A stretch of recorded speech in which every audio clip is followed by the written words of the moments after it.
Everybody, it's Kurt, the wordy nerd from BotCaveStudios, and we are going to open an Elegoo 3D printer.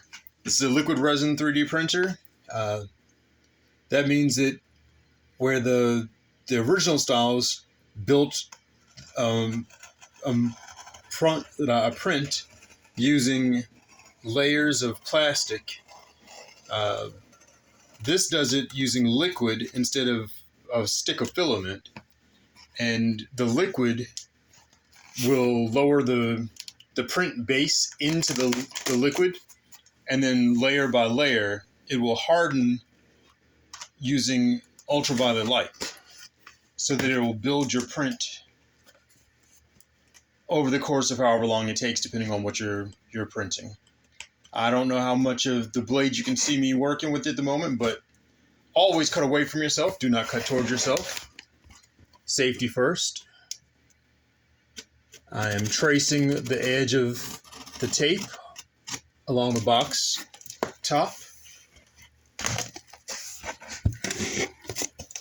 That way I don't cut too deep into the box or anything and damage the contents.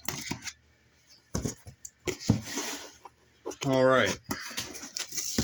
I know my camera angle isn't going to really let you look into the box while I'm doing this.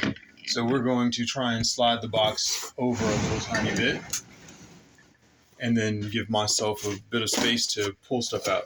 So we've got some foam padding that they use to fill the box to prevent damage. I'm going to save that because I ship diorama pieces for folks, and this will help pad those diorama pieces for a nice, safe delivery. The first thing out of the box is our instruction manual. All right. This is the Mars 3 model. If you know anything about 3D printers, this is a very, very nice 3D printer. I received this as a gift, so that is awesome, very generous, very kind. When I tell you I have the best friends, I legitimately cried when they told me they were sending me this, so...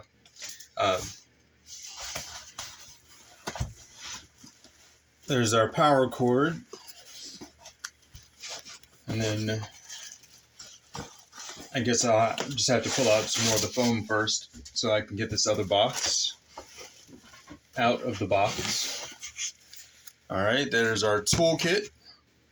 This should be all the necessary components to assemble the pieces, as well as some useful items like some extra gloves,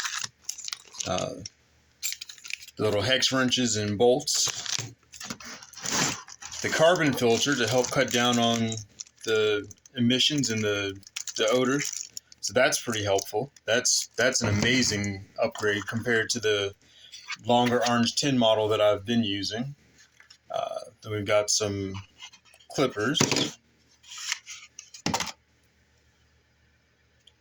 Big fan of these guys. That helps clip the supports off when you're done with your print. USB flash drive for transferring files from your computer to the 3D printer. That's incredibly important. That is how your 3D printer knows what it is supposed to, what you're expecting it to print. So the other half of the power cord, some filters. The filters are so that when you're done with your resin and the print, anything that's left over, you can strain out the excess, anything that might have fallen off of the print, broken off pieces of resin, and then pour the rest of the liquid back into the main containers so that you don't waste anything. If you leave resin sitting in the vat for too long, it can go bad. It can lose some of the reactivity, the chance of exposure to stray UV light, stuff like that. Little scrapers for helping get the print off of the print bed. Again, metal scraper for the same purpose, helping clean off the print bed. And then a couple of masks, which also helpful. So we're going to put all of that back in the box for a second while I move on to the next piece. the next item that needs to get removed from the box. That is going to be the main event itself. That will be the actual Mars 3, Elegoo Mars 3 liquid resin 3D printer.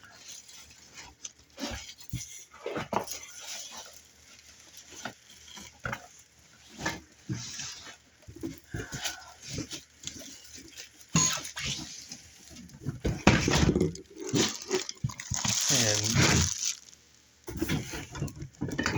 I'm going to move that box out of the way. Set this off to the side for the moment. Prepare that for recycling. All right, so there it is. Let's go ahead and start getting her open. So there's twist ties on the bag and stuff, but I don't feel like dealing with that when I've got a blade that's right here.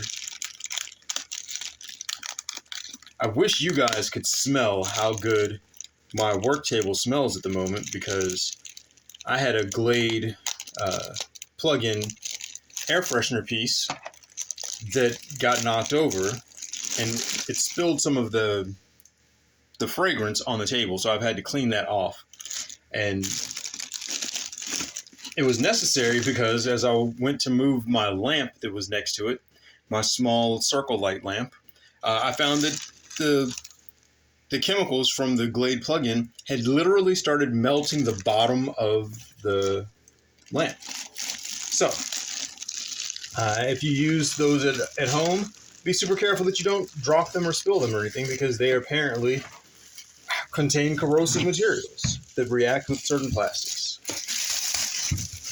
I didn't know that before a few days ago when it was initially knocked over, and I didn't know better. So when it fell over onto one of my diorama pieces, I didn't realize that the chemical had started dissolving the foam of the diorama. So that part made me very sad, but you know what? I'm not going to undo this part first. I'm going to go ahead and finish pulling all of the foam off of the main base. Let you guys take a look at what this machine is. All right. So this is our build plate. This is what the machine will lower into the vat of liquid resin. And then as the UV light in the base here circles around and exposes the resin to laser pinpoint tiny pricks of UV light, it will harden the resin onto the bottom of the plate and slowly pull it up out of the resin and create the print from the top down. Where regular filament-based printers will print by circling around on top of the base, putting out layers of filament plastic by melting the plastic. And that's an acceptable method. There's nothing wrong with it, but there are several filament-based printers that will leave striation lines in your print. We don't get that effect when it comes to liquid resin. Liquid resin definitely is a superior form of 3D printing for most of our toy maker type needs.